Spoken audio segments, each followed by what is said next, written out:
नमस्कार, स्वागत है आप सभी का YBN बिहार झारखंड में। मैं हूं आपके साथ मुदिता। कहानी एक बंगले से शुरू होती है लेकिन खत्म होती है सत्ता, परिवार, राजनीति और रिश्तों की उस जटिल गुत्थी पर जिसे समझना आसान नहीं।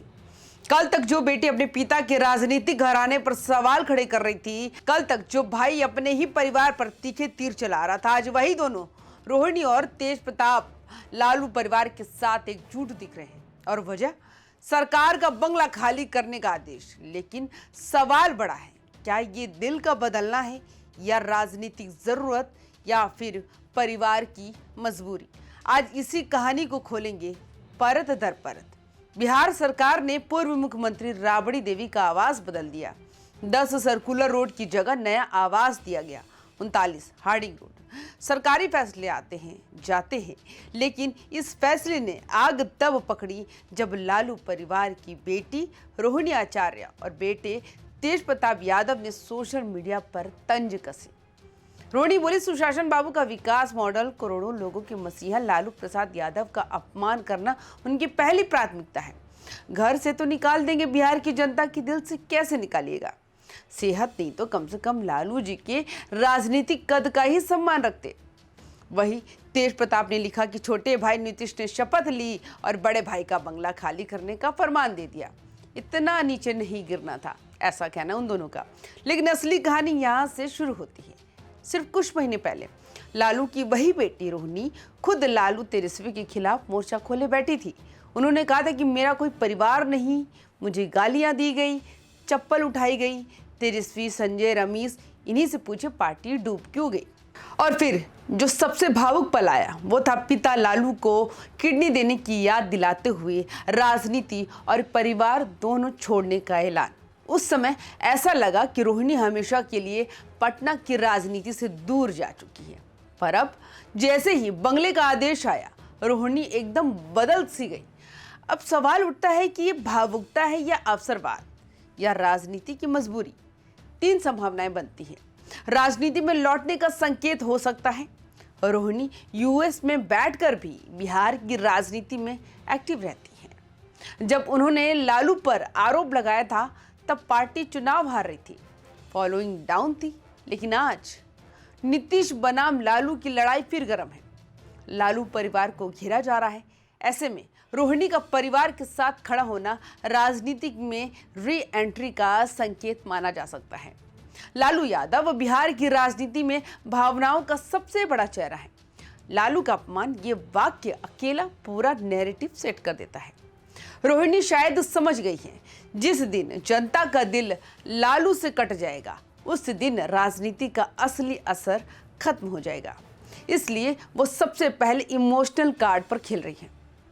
लालू परिवार में अंदरूनी खींचतान कोई नई बात नहीं है, पर सत्ता में बने रहना हो तो परिवार की छवि एकजुट दिखनी जरूरी होती है।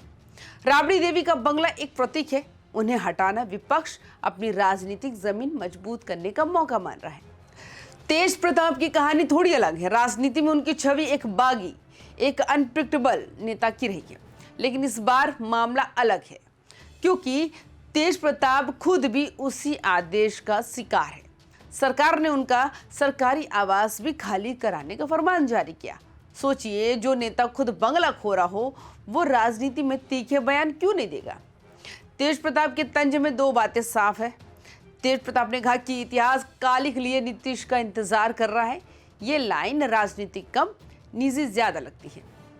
तेजस्वी की लोकप्रियता के आगे तेज प्रताप का राजनीतिक कद छोटा पड़ गया है। ऐसे में सत्ता विरोधी लड़ाई में खुद को बड़ी भूमिका देने का इससे अच्छा मौका क्या होगा? तेज प्रताप जानते हैं कि रोहिणी जनता में भावनात्मक कनेक्शन रखती है। रोहिणी के साथ खड़े होने से उनका खुद का संघर्षशील नेता वाला नैरेटिव मजबूत होता है। कल तक दोनों अपने अपने मोर्चे पर लड़ रहे थे और आज दोनों लालू परिवार के लिए एक साथ खड़े हैं। ये एकता क्यों है? वजह यह भी हो सकती है कि लालू परिवार का पीड़ित कार्ड फिर से मजबूत करना, नीतीश सरकार के खिलाफ राजनीतिक मोर्चा तैयार करना, तेजस्वी को घेरने की कोशिश करना। अगर रोहिणी और तेज प्रताप एक साथ आते हैं तो लालू परिवार में तेजस्वी केंद्र में नहीं बल्कि परिवार कलेक्टिव केंद्र में आ जाएगा।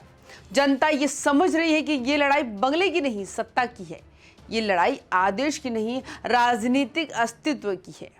रोहिणी की भावनाएं, तेज प्रताप का गुस्सा, लालू का प्रतीकात्मक अपमान, राबड़ी देवी की पूर्व सीएम वाली छवि और नीतीश बनाम लालू की पुरानी लड़ाई, सब मिलकर एक नया नैरेटिव बना रहे हैं। 10 सर्कुलर रोड वाले घर से लालू प्रसाद यादव और उनके परिवार का खास रिश्ता जुड़ा है। ये मकान करीब 28 साल या 20 साल 25 साल से लालू फैमिली के पास है। पहले ये सरकारी बंगला राबड़ी देवी के भाई साधु यादव के पास था। साल 2005 में सत्ता छीनने के बाद से बतौर पूर्व मुख्यमंत्री राबड़ी देवी को ये बंगला अलॉट हो गया था। इसी घर में लालू यादव और राबड़ी देवी की ज्यादातर बच्चे खेले कूदे हैं, यही बड़े हुए। राबड़ी देवी के नाम पर 10 सर्कुलर रोड अलॉट होने के चलते पूरा परिवार इसी घर में रहता था। आरजेडी की तमाम बैठकें यही होती हैं। इस घर में लालू यादव अपने कार्यकर्ताओं से मिलते जुलते भी रहे हैं। इसी घर में लालू ने अपने बच्चों की शादियां भी कराई हैं। तेजस्वी यादव और तेज प्रताप यादव पहली बार इसी घर में रहते हुए विधायक बने। वही बड़ी बेटी मीसा भारती यही इसी घर में रहते हुए पहले राज्यसभा और 2024 में लोकसभा की सांसद चुनी गई। 10 सर्कुलर रोड ना जाने कितनी घटनाओं को अपने अंदर समेटे हुए हैं, लेकिन खासकर तेज प्रताप यादव की पत्नी ऐश्वर्या राय के साथ बदसलूकी और हाल ही में बेटी रोहिणी आचार्य की तरफ से लगाए गए तमाम आरोपों की वजह से ये बंगला खूब चर्चा में रहा। खासकर सोशल मीडिया पे लोग बहू ऐश्वर्या और बेटी रोहिणी की तरफ से लगाए गए तमाम आरोपों को याद कर 10 सर्कुलर रोड का इतिहास बता रहे हैं। दिसंबर 2019 में पति तेज प्रताप यादव और परिवार के साथ सामंजस्य नहीं बनने पर बहू ऐश्वर्या 10 सर्कुलर रोड से बिलखती हुई बाहर निकली थी। अब 2025 में 15 नवंबर को बेटी रोहिणी आचार्य इसी आवाज से डबडबाई आंखों के साथ तमतमाते हुए निकली थी। बहू और बेटी दोनों ने परिवार में उन पर हुए अत्याचार के आरोप लगाए थे। बहू ऐश्वर्या राय ने तो यहाँ तक आरोप लगाए कि घर के अंदर उन्हें खाना तक नहीं दिया जाता था। वही बेटी रोहिणी आचार्य ने छोटे भाई तेजस्वी यादव पर चप्पल फेंककर मारने का आरोप लगाया। राबड़ी देवी को बंगला खाली करने के बाद रोहिणी ने सोशल मीडिया पर पोस्ट लिखकर आपत्ति जताई। रोहिणी ने पिछले दिनों परिवार से नाता तोड़ने की बात कही थी, लेकिन जब नोटिस मिला तो वो परिवार के सपोर्ट में आ गई। क्या रोहिणी सच में बदल गई है?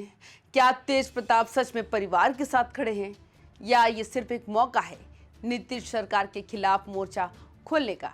राजनीति में रिश्ते बदलते नहीं, रिश्तों की उपयोगिता बदलती है और इस बार भी कुछ ऐसा ही दिख रहा है। एक आदेश आया और अचानक रोहिणी तेज प्रताप दोनों भावुक हो गए। कहानी बंगले से शुरू हुई थी, लेकिन खत्म होती है बिहार की राजनीति के सबसे ताकतवर ब्रांड लालू परिवार की एकजुट छवि पर। लेकिन ये एकता असली है या दिखावटी, या आने वाले दिनों की राजनीति बताएगी। तो आपको हमारी ये जानकारी कैसी लगी, आप हमें कमेंट्स करके जरूर बताएं। बाकी तमाम खबरों के लिए YBN बिहार झारखंड को सब्सक्राइब जरूर करें। नमस्कार।